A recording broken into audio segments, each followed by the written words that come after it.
after that nice little thing before. I don't know if I should speak or not. He said Oh, everything you he certainly said. can speak. Yeah. Lunch, yeah.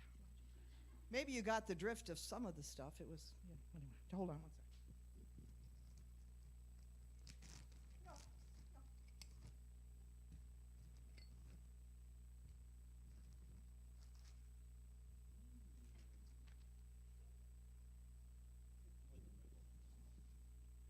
You take one.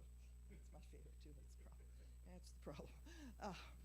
Anyway, like I said, this portion was hard to pick a topic because it was so full. If you have read it, you know that. But after reading it, I discovered there were really two themes. First one is God's goodness to us.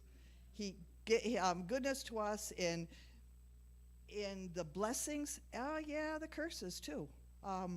The promised rest that yet is to come for if we obey. So why are there rules? Kids, why do you have rules? Why do you have rules? Why do you have rules? Do you have rules at your house? Why? Oh, so you don't get in trouble. Yeah, and what happens if you don't obey your rules?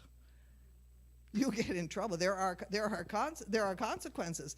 Unfortunately, today, I think if you've seen a lot of the kids out there in the world, the consequences are not there anymore. You just get, slapped on the hand a little bit and say, "Don't do that again." Yeah. So this is where we're going because God gave us rules, and they're very actually simple rules. They're not, there's not that difficult. And if we obey them, well, there wouldn't have to be rules all the time if we just did what was right. Okay. So the second thing I saw was God is concerned about everything in your life, every little aspect. Doesn't matter what it is. And so I just chose the one aspect that is probably dear to our hearts that we do every week because our illustrious leader over here said we would never stop it. It's food. we all like food. God gave us specific guidelines about that too, didn't he? What to eat, what not to eat, where we should eat it, where we should offer it, and all of that. And people still, the church tells me. I had one gentleman tell me, "Oh, we're under grace now. That doesn't matter. We could do whatever we want." But God still gives us choices. Okay, I need a couple of kids here. Do I have a kids? Come on, I got a couple of kids. Come on. Okay, I have before you here. Oh, I have some candy bars, I have some jelly beans, and I have some nuts. Which would you like? I love jelly beans. I love jelly beans a lot. How about the rest of you? Which ones would you pick if you had the choice? You'd pick the candy bars, yeah. Okay. You'd pick. Your father's touch you. How about you? Which one you pick? The jelly beans. Okay. You sit down. You can have them after. Okay. That's that one for now. Don't sit down close though because I'm going to need you one more time. Did you hear I have up there some candy bars, jelly beans, and nuts. Only one young man picked the nuts. The rest picked the jelly beans and chocolate. Now, are jelly beans and chocolate bad for you? Not really. In quantities, but again, God gave you choices. So what was the best choice of the three? The nuts. The nuts was the best choice. Doesn't mean the others are wrong, but again, He gave us choices. Only had one who picked the best choice, and don't feel bad because I had to pick the jelly beans. It's okay. I like jelly beans. Okay, and then but God also. He talked about we are vines, and He's the vine grower, and branches, and what happens to vines and stuff? We have to cut them off once in a while, or they get all tangled up and mixed up with everything, and so we have to pull them apart. And He didn't say everything was going to be easy, did He? No. He didn't say anything was going to be easy. I remember, who's brave? This is a, I don't know if they're blackberries or black raspberries. I can never tell the difference. Oh, well, okay, just grab the branch.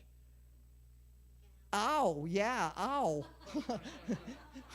This branch, I really wanted a longer one, but I couldn't get it because they're just full of thorns. Yeah, you have to go, just, you feel, see it, don't be so, it's not going to kill you. See, do you see all the little thorns on it? You see all the little thorns? But the fruit is really good. And do you know where the best grapes grow? On the vine, yes. True. No, actually in the cracks of the mountains and the rocks. Yeah. Have you gone picking blueberries or raspberries or anything like that? Yeah, but see, now you should go pick blueberries. Where do you find blueberries? What kind of a bush? Oh, blueberry. What have we done? But you go picking like this, right?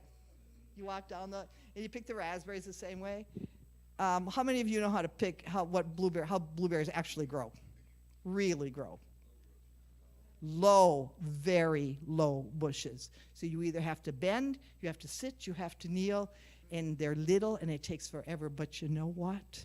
They are the sweetest blueberries. Same with raspberries. I used to go raspberry picking, and those are the kind of bushes that we had. We'd crawl through the bushes and the brambles to get the best raspberries.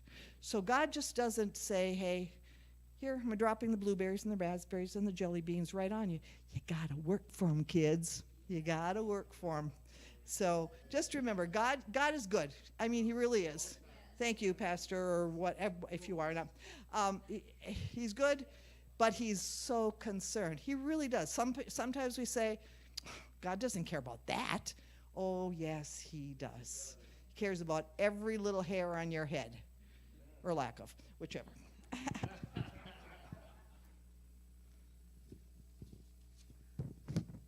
I guess you get the nuts, Caden. Okay, I'm done. We don't need that.